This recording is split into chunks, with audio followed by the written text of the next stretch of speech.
This video falls under fair use. Fair use allows commentary, criticism, and reactions.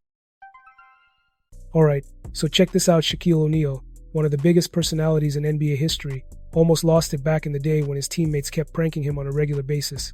We're talking daily jokes, locker room setups, and even his gear getting messed with, and apparently, Shaq wasn't laughing. Now look at this. I wanted to do this to Bertheume's Cube when I left. Somebody did it to Shaq. I'm the world's most funniest prankster, and I just got pranked. Louis Amundsen. Yeah, Shaq said he's going to get revenge on Louis, who has left. So what happened? Set it up. It's okay. So you got to understand, when I'm on a team, I'm the president. I am the emperor. So when you're a rookie, do what the I say, man.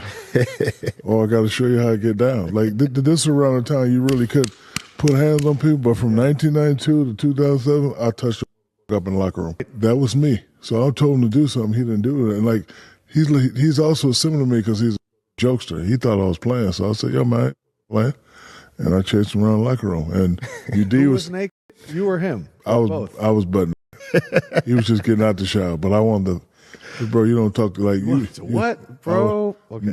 His head off. With this dude named Lou Amundsen. I don't know if people know, but Yeah, I remember Lou. they had a back and forth thing. And one time, bro, Shaq shoot around.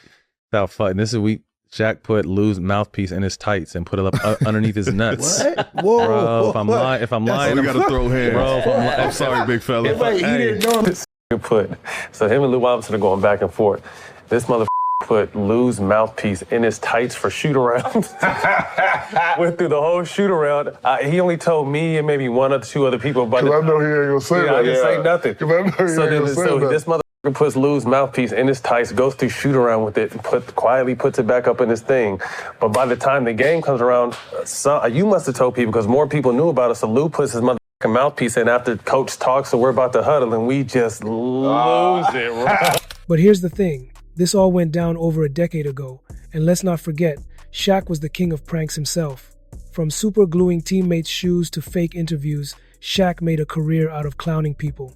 So looking back, it's kind of surprising he got that mad over it. The one that pissed me off the most, I hate when someone gets bullied, right? So we got Vaughn Wafer. What a name! Vaughn Wafer. We have Delonte West. Okay. Those two guys are fighting for the last spot on the roster, okay, in 2010. So what they would have to do is they would play 3-on-3s after training camp in preseason on the floor. D West on some like, this had been building up. Like he had already been like doing the workouts we watching because it's that intense. We know that these two guys are competing for the last spot. D West talking shit, it's elbows on the floor, like they getting into it. Vaughn, he talking and he competing, but he ain't on the level that D West on. D West on some like, I'm about to die for this shit, or I'm gonna kill for this shit. Like on this type of time, real talk. So Vaughn ended up winning the game on the floor, right, that day. Vaughn is sitting at his locker in the locker room. He's iced up. Towel on, chilling. D West come in the locker room like, mother, what you said out there on the floor? Stands over him. Vaughn Wafer is leaking, right? This is one of the few times that I get pissed off at Shaq, right? Because this is bullying at this point. You know when somebody want to fight and you know when somebody don't want to fight. Vaughn had no intentions on fighting or doing none of that. That man just wanted to compete, go home, let the chips fall where they may. Shaq in there, oh shit, let's take it in the bathroom, take it in the shower. He got to get his lick back. I'm like, man, sit your big ass down, man, instigating that because I done got pissed off because one, the man got both feet in the mop bucket. You know what I'm saying? You know, you used to ice in the mop bucket, right? Both feet icing in the mop bucket. Neat, you know what I'm saying? bags of ice on his knees. He chilling. He ain't on nothing. The West come up still off on the man. The man leaking, man. At this point, I feel bad. It's one thing for a motherfucker to get ready to go blows and you could tell both won't smoke. He wanted no action. So it was just bullying at that point. You know what I'm saying? And it was a real thing. And I'm just heated. And it's just like, oh, take it in the shower. I'm like, nah, man, ain't no take it in the shower, man. Break that shit, man. That man don't want to fight. So that was one of them. In NBA locker rooms, pranks are more than just harmless jokes. They're part of the culture.